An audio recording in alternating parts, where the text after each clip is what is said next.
I want to share with you what I think are the best coding models on the market as of January 2026. Now, for perspective, I've been building SaaS applications entirely by myself and predominantly with the use of AI for well over a year at this point. As such, I've seen the good, which has been very impressive, and the bad, which has been laughably just embarrassing. So I've got a pretty good range of knowing what the capabilities are of AI when it comes from a coding perspective, as well as where it's been and where it's at now. And that's what I want to talk to you about as of January 2026. So, uh, also, just as a reminder, the content I'm producing is predominantly for people who want to build SaaS companies in a bootstrapped way. So that means not necessarily needing any funding and really any co-founders, technical or otherwise. So if that sounds like you, then you're in the right place. Now, my primary go-to option at the moment, which I think is way out in front, comes from Anthropic's Claude Code, and more specifically, the model Opus 4.5. I think this is the best model on the market by far at the moment from a coding perspective, and it really is very good.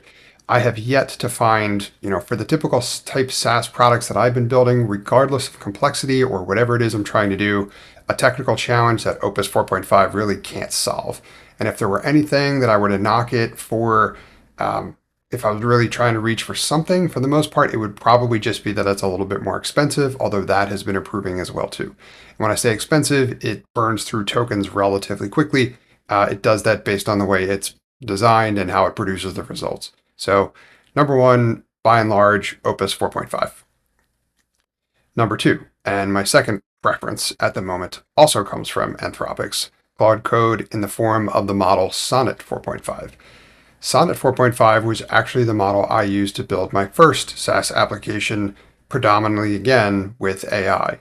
And it really got me from start to finish pretty efficiently. So it did a pretty good job, built the entire SaaS application. I didn't have to make too many technical changes and corrections.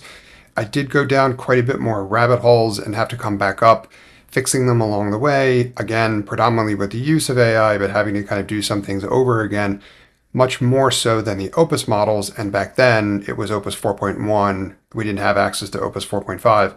4.1 was better than Sonnet 4.5, but it was much, much more expensive than Opus 4.5 is now. The usage of tokens there is much closer to Sonnet 4.5, but a close second, I would say, or if you don't have access to 4.5 or you run through credits quickly or something like that, Sonnet 4.5 works very well still also, so keep that in mind. And third, at the moment, but improving, I would say both of them, I'm going to list OpenAI's Codex, which I would specifically point to its capabilities from a security perspective, which is becoming increasingly important these days as we lean more and more on AI from a development perspective. It's writing a lot of code, and we're not always reviewing all of that code.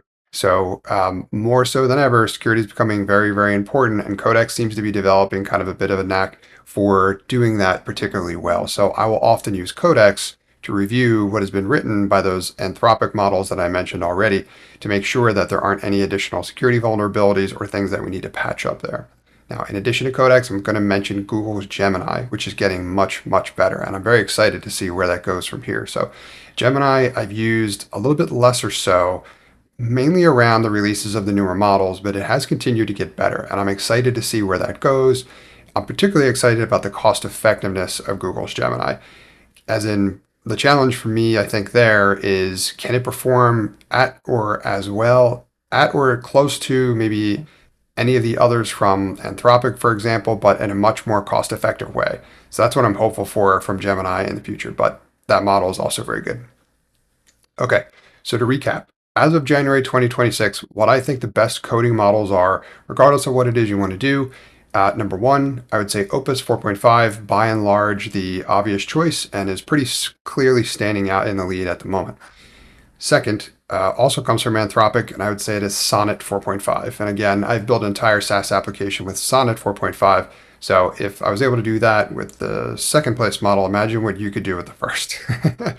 And then third, for now, what I would say is OpenAI's Codex, which again, I think is developing a specialty from a security perspective, which again, very important in these days of developing applications with AI, and Google's Gemini, which again, is still very good and improving. And I'm excited to see where that's going to go and how it's going to stack up over time.